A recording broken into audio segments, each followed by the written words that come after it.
anumang lagay ng panahon kasama ng whether or not ang ATC International Healthcare Corporation.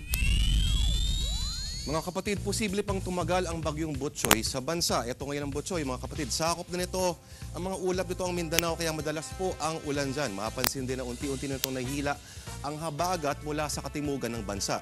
At hindi rin magla-landfall ang bagyo sa bansa, pero posible itong matulak palapit sa Pilipinas dahil sa isang high-pressure area sa Pacific Ocean, mga kapatid. Opposites ang HPA at ang sama ng panahon, kaya lagi silang nagtutulakan. Kapag mas malakas ang HPA, mapalapit sa bansa itong si Butchoy. Posibleng pinakamalapit ito sa bansa sa linggo ng hapon. At mas lalo nitong mahihila ang hanging habagat, at matatamaan ng ulan na dulot nito ay ang Ilocos Region, Cordillera, Cagayan Region, Gitnang Luzon at Southern Tagalog. Samantala, tinatayang bubuhos ang pinakamalakas na ulan sa coastal areas ng bansa sa Kanluran at sa Silangan. Kasama na dyan ang Samar na nasa storm signal number 1 na.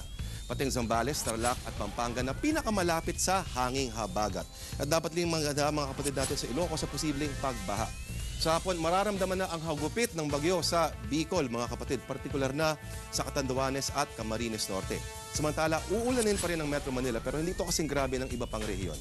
Sa linggo, tinatayang nasa silangan na ng Isabela ang bagyo, kaya posibleng bubuhos ang malakas na ulan sa tanghali sa eastern seaboard ng Luzon. Sa kaya tutuluyang kakalat sa hilagang Luzon. Pero hindi pa rin dapat mag-relax ang mga kapatid natin sa Central Luzon at Southern Tagalog dahil uulan pa rin dyan dulot ng habagat. Pero maiba tayo. Noong isang araw ay inaproban ng Korte Suprema ang pagbili ng COMELEC ng kontrobersyal na PCOS machines. Ano nga ba ulit yung ibig sabihin ng PCOS? Present Count Optical Scan? Aba, hindi lang yata. Pangamba ng iba nun baka magkaroon ng digital GARSI o dayaan. PCOS daw ay Philippines Corrupt Operating System. At baka rin daw gamitin ito ni GMA nun, President's Chance to Overstay.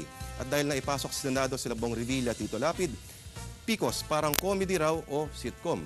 Pero sabi nila, ang tunay na ibig sabihin ng PCOS ay, dahil siya'y nanalo, President Cory's only son. At yan ang ulat pa noon sa ngayon. Ako po si Lourdes de Vera.